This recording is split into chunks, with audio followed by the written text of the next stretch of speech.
우리는 살아가면서 많은 말들을 듣고 삽니다. 아마 하루 동안에도 정말 많은 말을 들을 것입니다. 일단 아침에 일어나서 가족들과 대화하면서 서로 말을 듣고, 또 밖에 나가서 생활하면서 사람들에게 많은 말을 듣습니다. 친한 사람을 만나게 되면 더 서로 많은 말들을 하게 되고, 우리 또 여자분들은 또 서로 말씀을 더 많이 하시잖아요. 몇 시간씩 서로 이야기하면서 또 말을 듣기도 합니다.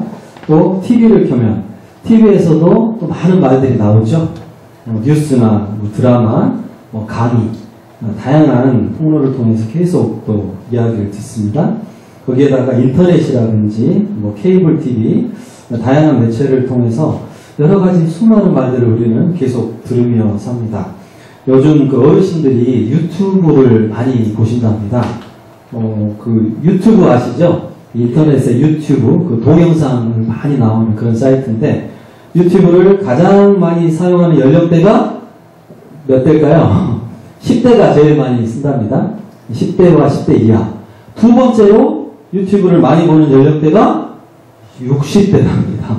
깜짝 놀랐습니다, 저도. 20, 30대보다 40대보다 60대 이상 어르신들이 유튜브를 가장 많이 시청을 하신답니다. 그래서 계속해서 이런 사람들과도 말을 듣고, 여러 가지 다양한 매체를 통해서도 말을 듣고, 그 다음에 혼자 있다고 해서 또 말을 안 듣는 게 아닙니다. 요즘은 스마트폰이 발달을 해서 핸드폰을 가지고 또 뭘 막 이렇게 거기서 여러 가지 소리를 또 듣게 됩니다. 정말 우리는 말의 홍수 속에서 살고 있다고 해도 과언이 아닙니다. 그런데 그 수많은 말들 중에서 정작 나에게 좋은 영향을 주고 내 인생을 바꿀 수 있는 중요한 말들은 얼마나 될까요? 아마 많지 않을 것 같습니다. 사실 내가 듣는 많은 말들 중에서 쓸데없는 말도 아마 상당한 비중을 차지할 것입니다. 들어도 그만, 안 들어도 그만인 그런 말들, 무슨 연예인이 누구랑 사귄다더라, 별로 내 삶에 사실 중요하지 않은 말들이죠. 심지어는 안 들으면 더 좋은 말들, 그런 말들도 있습니다. 다른 사람 험담하는 이야기라든지, 욕하는 말이라든지, 가짜로 만들어낸 어떤 그런 이야기. 요즘 가짜 뉴스라는 그런 게 많다고 하죠. 내가 싫어하는 어떤 정치인들에게 막 안 좋은 뉴스를 만들어가지고, 비방하는 뉴스를 만들어서 퍼뜨리는 그런 가짜 뉴스도 많다고 합니다. 그러니까 인터넷이라든지 유튜브에서 나오는 그런 말들을 무조건 믿어서는 안 되는 것이죠. 이것이 정말인가 잘 분별하시고 검증을 하고 그 다음에 믿어야 하는 것이죠. 이렇게 수많은 말들 중에서 뭔가 안 좋은 말들은 사실은 말이라기보다는 나에게 어떤 소음과 같은 그런 역할을 하는 것이죠. 많은 말들 중에서 정말 내가 들어야 될 말, 나를 회복시켜주고 힘을 주는 그런 말들을 잘 분별해서 들을 수 있어야 합니다. 이 말을 잘 분별해서 듣고 또 자신의 언어 사용을 이렇게 잘 하기 위해서 불교에서 무건수행이라는 것을 한다고 합니다. 말을 하지 않고 계속 지내는 것이죠. 말을 한마디도 안 하고 그냥 무건하면서 계속 지낸다는 것이죠. 그러니까 하루 종일 말을 하지 않고, 일주일 동안 말하지 않고, 한 달 동안 아무 말도 하지 않고 그렇게 지내다 보면 정말 내가 해야 될 말이 무엇인가를 이제 깨닫게 되고, 그 다음에 내게 중요한 말, 내가 들어야 될 중요한 말이 무엇인가, 그런 것을 이제 분별할 수가 있게 된다고 합니다. 잠언에도 말에 대한 언급이 많이 나오죠. 함부로 말하지 마라. 함부로 입을 열지 마라. 함부로 또 남의 이야기를 막 들으려고 하지 마라. 입술에 파수꾼을 세워라. 좋은 말을 해라. 그런 말씀들이 많이 나옵니다. 그런데 여러분, 좋은 말을 하려면 좋은 말을 많이 들어야 됩니다. 그렇죠? 내 안에 좋은 게 들어와야 좋은 것이 또 나가는 것이죠. 그래서 자꾸 좋은 말, 이렇게 소망을 주는 그런 말들을 많이 들으셔야 됩니다. 여러분, 광화문에 가면 교보생명 건물이 있죠. 근데 그 건물 외벽에 좋은 글귀를 적어서 이렇게 크게 적어서 내걸고 있습니다. 그 회사의 이제 회장님께서 이제 수십 년 전에 그 건물 벽을 어떻게 활용하면 좋을까 생각하다가 사람들에게 좀 희망을 주는 좋은 글귀를 써서 걸면 좋겠다. 그렇게 해서 이제 시작을 했다고 합니다. 근데 참 주옥 같은 말들이 참 많습니다.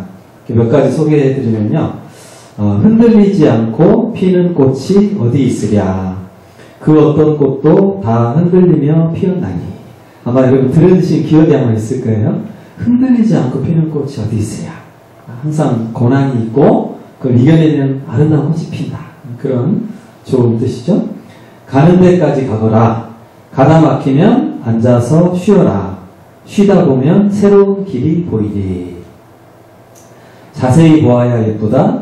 오래 보아야 사랑스럽다. 너도 그렇다. 눈과 얼음의 틈새를 뚫고 가장 먼저 들어 올리는 들꽃.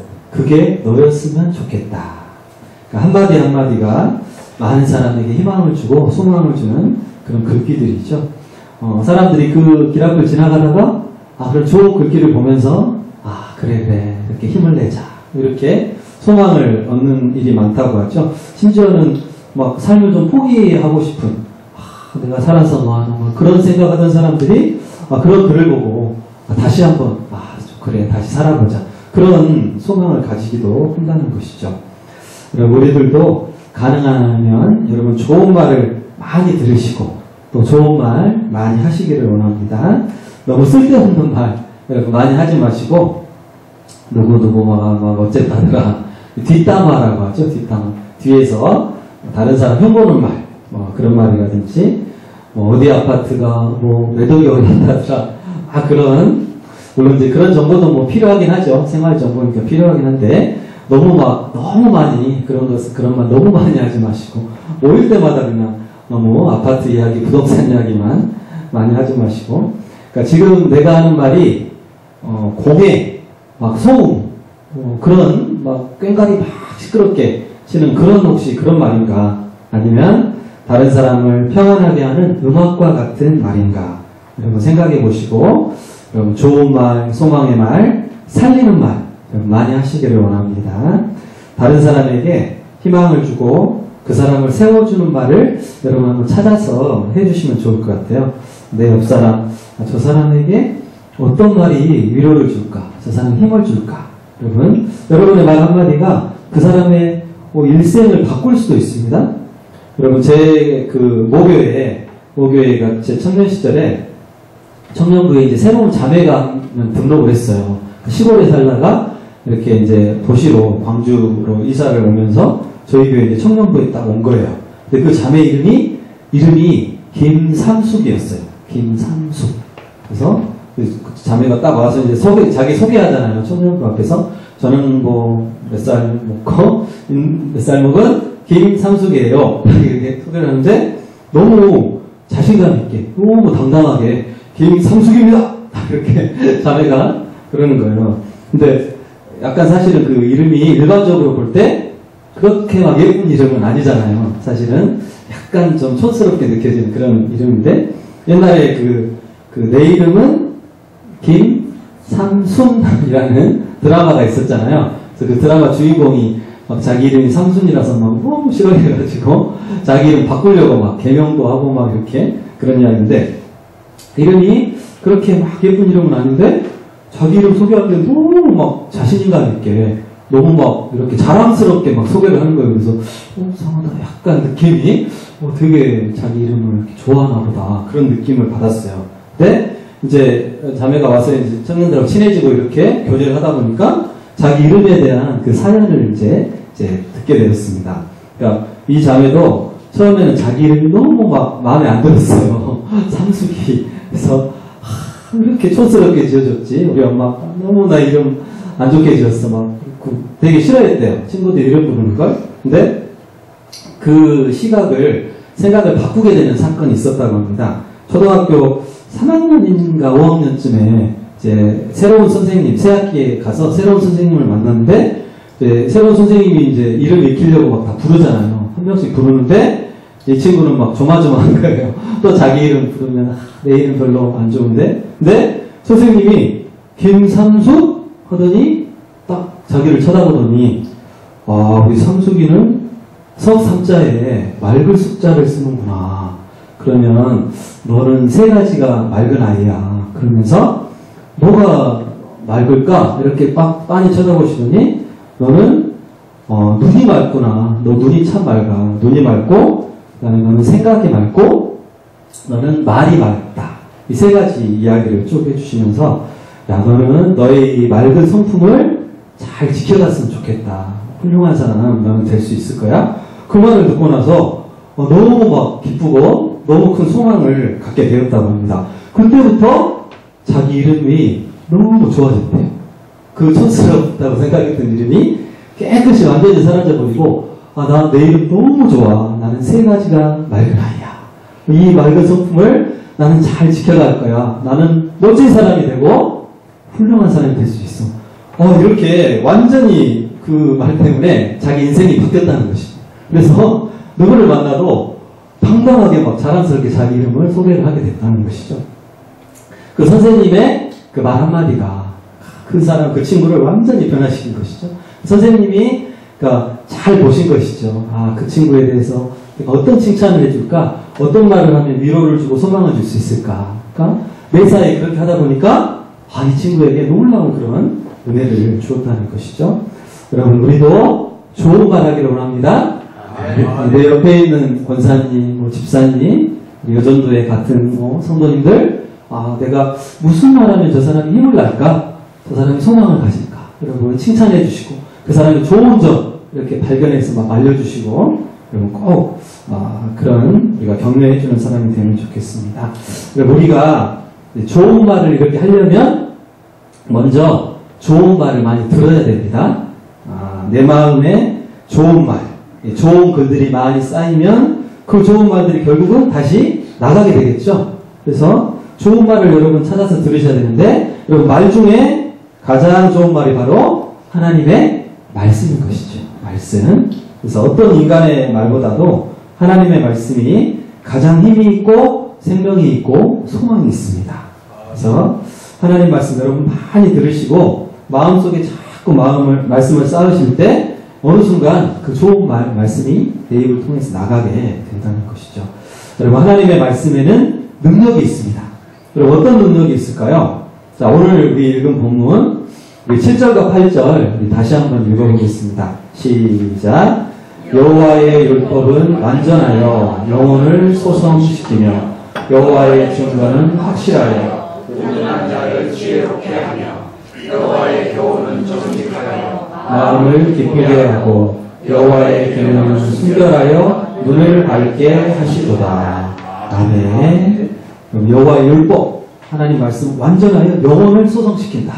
말씀이 자꾸 들어오면 영혼이 막 깨어나요. 기쁨이 있고 막 살아나고 여호와의 증거는 증거도 말씀입니다. 확실하여 우둔한 자를 지혜롭게 하고 내 마음에 막 지혜를 주시고 또 여호와의 교훈은 정직하여 마음을 기쁘게 하고 심령이 막 살아나고 여호와의 계명은 순결하여 눈을 밝게 한다. 그래서 이 분별력이 생깁니다. 뭐가 옳고 그른지를 잘 분별하게 되고 여러분 이러한 말씀의 능력을 계속해서 여러분 체험하시기를 원합니다. 한마디 말씀이라도 여러분 강력하게 내 안에 임하면 모든 것을 이겨내는 능력이 됩니다. 하나님의 말씀은 살았고 운동력이 있다. 그래서 홍과영과 관절과 골수를 찔러 쪼개는 능력이 있다는 것이죠. 한 말씀이라도 내 안에 제대로 들어오면 완전히 나를 변화시키는 능력이 된다는 것입니다. 여러분 말씀의 능력이 얼마나 큰지 아십니까? 여러분 말씀 한마디가 더 셀까요? 아니면 10만 명의 군대가 더 셀까요? 말씀 한마디요. 네, 아멘. 역시 여러분은 잘 아십니다. 여러분 역대하 11장에 보니까요. 그 르호보암 왕이 자기 나라 군대 18만 명을 모아가지고 북이스라엘과 싸우려고 이제 갑니다. 그러니까 이제 북이스라엘이 배반했잖아요. 여로보암을 딱 왕으로 세워가지고 딱 갈라졌어요. 10지파가 딱 갈라져 버리고 르호보암은 유다 왕인데 2지파밖에 안 남았어요. 막 화가 나가지고 안 되겠다. 내가 전쟁을 해서라도 내가 북이스라엘 나라를 찾아와야지 하고 그냥 전 나라에 공원령을 내려가지고 18만 명을 모았습니다. 그래서 이제 싸우려고 북이스라엘로 막 진군을 합니다. 근데 스마야라고 하는 선지자가 딱 앞에 나타나가지고 하나님의 말씀을 딱 선포합니다. 너희 형제와 싸우지 말라. 집으로 돌아가라. 이렇게 말합니다. 그 말씀을 듣고 어떻게 할까요? 18만 명의 군대가 집으로 돌아갑니다. 르호보암 왕과 집으로 돌아갑니다. 근데 여러분 놀랍지 않습니까? 여러분 한번 상상을 해보세요.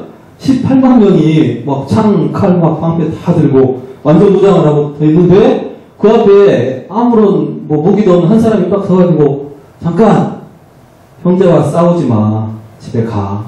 근데 18만 명이 그 말 듣고 네 알겠습니다. 다 돌아갔대요. 이게 말이 안 되잖아요. 요즘 젊은이들 말로 이게 실화냐? 이게 실화야. 말이 안 되잖아요. 그렇잖아요. 수많은 수십만 명의 군대가 가고 있는데 한 사람이 말한다고 해서 그 말을 듣고 가겠습니까? 근데 그 말이 누구의 말이기 때문에? 하나님의 말씀이기 때문에. 이것은 하나님의 말씀이다. 싸우지 말라고. 이거 하나님 뜻 아니라고. 다 가시라고. 하나님 말씀이기 때문에 권능과 능력이 있는 것입니다. 그 말씀 딱 듣고 수십만 명의 군인이 맞다 가야 된다. 하나님 말씀 그대로 다 돌아갑니다. 전능하시고 우주의 주권자이신 하나님 말씀이기 때문에 한 말씀이라도 엄청난 권능을 발휘하는 것입니다. 여러분 말씀이 더 셉니다. 수십만 수백만 군대보다 하나님 말씀 하나 탁 떨어지면 전부 다 그냥 땅에 엎드리는 것입니다. 말씀에 다 순종할 수밖에 없는 것입니다. 여러분들에게 여러분 이 한마디의 말씀이 임하시기를 원합니다. 한 말씀만 나에게 주어지면 내가 살아납니다. 나의 인생이 바뀌게 됩니다. 아브라함에게 주신 한마디 말씀, 너 본토 친척 아비 집을 떠나 내가 줄 땅으로 가라. 너는 복의 근원이 될 거다. 한 말씀 딱 임하니까 그 말씀 받고 영국의 아비, 믿음의 조상이 되는 축복을 받았죠. 한 말씀. 야곱에게 주신 한 말씀, 너는 야곱이 아니고 이스라엘이야. 지금부터 이스라엘이야. 넌 더 이상 속이는 자가 아니고 하나님과 싸워 이긴 자야. 하나님과 동행하는 자야. 하나님의 복이 임한 자야. 그 말씀 한마디가 야곱의 인생을 완전히 바꾸어버리는 것이죠. 여러분 기드온에게 주신 한마디 말씀, 또 베드로에게 주신 한마디 말씀, 바울에게 주신 한마디 말씀, 그 한 말씀이 그 사람의 일생을 바꾸어버리고 하나님과 동행하는 놀라운 하나님께 쓰임받는 엄청난 축복의 말씀이 된다는 것이죠. 여러분들에게도 여러분 그 일생에 한 말씀이 있지 않으십니까? 여러분 지금까지 수십 년 신앙생활을 해오면서 은혜받은 한 말씀이 있죠. 내가 그 어려울 때 하나님 설교 시간에 내게 준 그 한마디 말씀 붙잡고 여러분 기도하고 막 승리하셨잖아요. 병을 이겨내기도 하시고 어떤 사람은 그 어떤 청년은 막 시험에 계속해서 떨어졌어요. 막 이 무슨 자기가 원하는 시험이 있는데 이 학교를 받아도 떨어지고 저 학교를 받아도 계속 너무 많이 떨어지니까 막 낙심이 되고 포기가 되는 거죠. 이제 안 되겠다. 나는 못하겠다. 근데 그날 이제 교회 가서 딱 말씀을 듣는데 목사님이 저 베드로에게 주신 말씀 있잖아요. 네 오른편에 그물을 던져라. 근데 우리가 밤새도록 수고했는데 물고기 한 마리 못 잡았다고. 그래도 말씀 의지해서 던져라. 그랬더니 큰 물고기 잡았다. 그 말씀을 들은 거예요. 그 말씀이 그 마음에 다 꽂히는 것입니다. 그래 내가 이 학교도 떨어지고 저 학교 수도 없이 떨어졌는데 말씀에 의지해서 내가 한 번 더 해보자. 그런 막 소망이 되는 거예요. 말씀이. 그 말씀 의지해서 딱 했는데 아주 좋은 그 학교에 딱 붙은 거예요. 그러니까 하나님이 주시는 그 말씀, 그 한마디 말씀이 그 사람을 변화시키고 살려내는 것입니다. 어떤 사람은 중병에 들어가지고 아주 심각한 상황이었는데 어느 날 이제 기도하면서 성경을 쭉 보는데 그 한 구절이 들어오는 거예요. 네가 죽지 않고 살아 하나님의 영광을 선포하리라. 그 말씀이 내 말씀이구나. 그 말씀 붙잡고 또 기도했는데 믿음 가운데 그 병이 또 회복이 되는 것입니다. 여러분 한 말씀 내 주변에 지금 막 떠돌아다니는 수천 마디 그런 공허한 말들, 그런 잡다한 말들 말고 내 가슴을 찌르는 한마디의 말씀이 나를 변화시키고 소망을 주는 줄로 믿습니다. 여러분 내일부터 우리가 부흥회가 시작이 되는데요. 여러분 부흥회 기간 동안에 정말 이렇게 나를 변화시키고 정말 나를 회복시켜주는 한 말씀을 여러분 꼭 받으시기를 원합니다. 아멘. 오늘 본문에 나오는 말씀처럼 하나님의 말씀은 살아 역사하고 말씀이 생명이 되고 창조의 능력이 됩니다. 무에서 유를 창조하는 것처럼 이 말씀의 역사 속에서 하나님이 내 인생을 새롭게 창조해 주시는 것입니다. 여러분, 한 말씀만 주십시오. 내 인생에 정말 필요한 한마디 말씀만 주시면 그 말씀 붙잡고 내가 일어설 수가 있습니다. 새로운 소망이 생기고 답답한 앞길에 새로운 문이 열리게 됩니다. 자, 그런데 여러분, 말씀이 이런 능력의 말씀이 되기 위해서는 한 가지 조건이 있습니다. 여러분, 말씀을 사모해야 됩니다. 사모해야 됩니다. 오늘 10절 말씀 같이 읽어볼까요? 시작. 금, 곧 많은 순금보다 더 사모할 것이며 꿀과 송이꿀보다 더 달도다. 아멘. 순금보다 더 사모하라. 여러분, 금덩어리보다 돈 몇천만 원, 몇억 원보다 말씀을 더 사모해라. 말씀이 가장 맛있고 가장 좋고 달다. 이런 마음으로 말씀을 사모하라는 것이죠. 세상에 다른 것들을 사모하고 있으면 아무리 좋은 말씀이 선포돼도 내 안에 안 들어오죠? 튕겨나가버립니다. 내 마음에 말씀을 받을 만한 마음밭을 만들어야 됩니다. 마음밭 아시죠? 네 가지 밭, 길가밭, 돌밭, 가시밭, 좋은 밭. 그래서 내 마음을 잘 준비를 하고 말씀을 사모하실 때 그 말씀이 바로 하나님의 능력의 말씀이 되는 것입니다. 여러분, 항상 하나님 말씀 많이 사모하시기를 원합니다. 주님 제게 한 말씀만 주시옵소서. 지금 제 인생에 가장 필요한 꼭 그 말씀을 좀 제게 허락해 달라고 사모할 때 하나님이 반드시 주십니다. 또 말씀에 순종하고자 할 때 주십니다. 하나님 주신 말씀대로 제가 꼭 순종하겠다, 꼭 따르겠다고 그 마음으로 여러분 주님 앞에 나아가시기를 원합니다. 여러분들 이번 주 부흥회를 통해서 또 매일매일 어떤 새벽 예배와 또 우리 심야 예배, 주일 예배 모든 말씀들을 통해서 여러분 정말 나를 변화시키시고 우리 가정과 내 삶을 변화시키는 주님의 음성, 능력의 말씀을 여러분 꼭 들으시고 여러분 변화되시기를 원합니다. 할렐루야. 하나님